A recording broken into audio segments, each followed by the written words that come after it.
Julian J-Rock Williams versus Carlos Adames. Great fight in my eyes. Very competitive fight. I gave the first round to Julian Williams, kept his distance, placed his shots, picked his shots.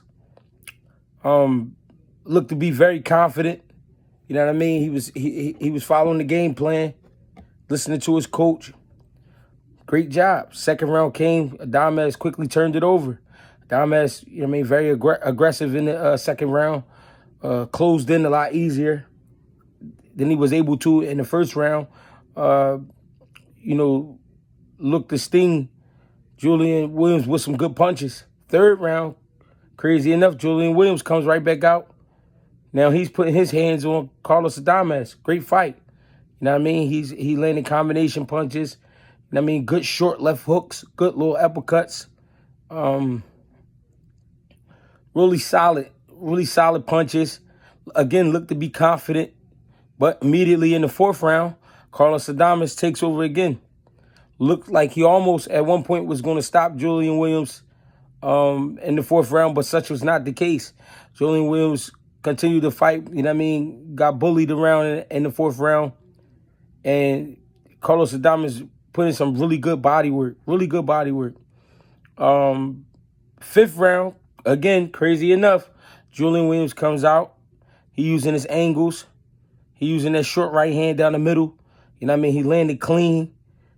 Seemed to be a great fight. You know what I'm saying? It was back and forth action. I love what I was seeing from both fighters. I thought that Carlos Adames needed to move his head a lot more. He was getting stuck on the line. But one thing Carlos Adames started doing really great was going to the body. He started breaking that body in real good. I felt like Julian Williams was sitting up too high and was letting him place them body shots. Even though the round was a back and forth round, I gave the fifth round to Julian Williams. Sixth round was close. Sixth round was a really close round. I gave the seventh round to Carlos Adames. Carlos Adames was landing really good body shots. Started finding his range with the straight left hand. He was switching back and forth, orthodox and southpaw. I mean, interesting fight. It looked like it was going to be a long night for both guys. Both guys seemed to be getting a little winded, but, you know what I mean, continued to fight. Eighth round, Julian Williams was doing really good. But Carlos Adames was doing really good with the body work and shit like that. But Julian Williams was landing at will at times. You know what I'm saying? But it's a lot of buts in this fight. But Carlos Adames was placing good shots. And he was stinging Julian Williams throughout the fight. Great fucking fight, ladies and gentlemen.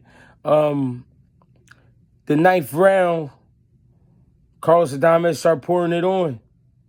Here's where things get controversial. I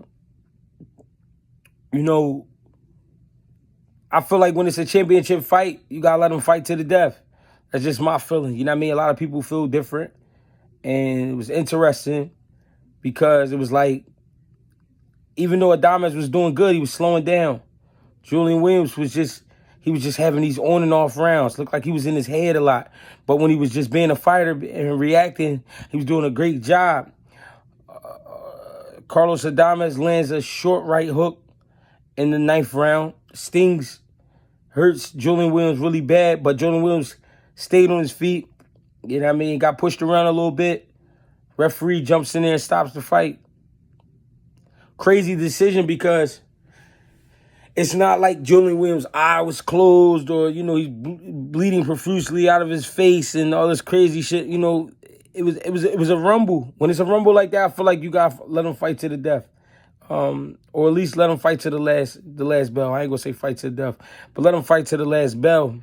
To stop it like that, I felt like it was crazy because Julian Williams wasn't knocked down. He didn't have any 8 counts. You know what I'm saying? Like I said, he wasn't taking the type of punishment where you'd be like, all right, jump in there. You know what I mean? It looked like, all right, he could have possibly been hurt and put down, but if that's the case, let it happen. Crazy enough, when the referee jumped in there, Julian Williams was turning Carlos Adames around and then landed a jab the second that the referee jumped in there. Thought it was a crazy stoppage. I wasn't the only one that thought that. His trainer, Stephen Bradman Edwards, immediately started, cursing out the referee, for his decision. I thought that was a tough decision to make, especially being in a title fight. It was crazy. And it just make you wonder, like, damn, I wonder how this fight would have turned out if they went the distance.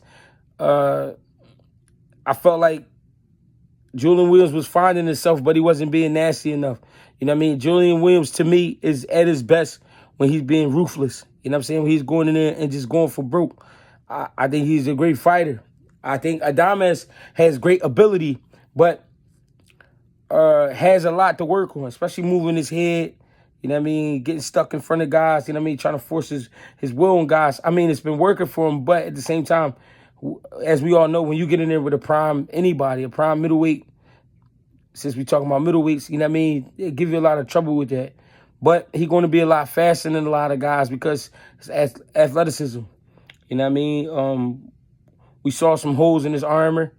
You know what I mean? Some may agree, some may disagree. I understand. But to me, it was a great fight. It was a back-and-forth fight, and he should have let the fight continue.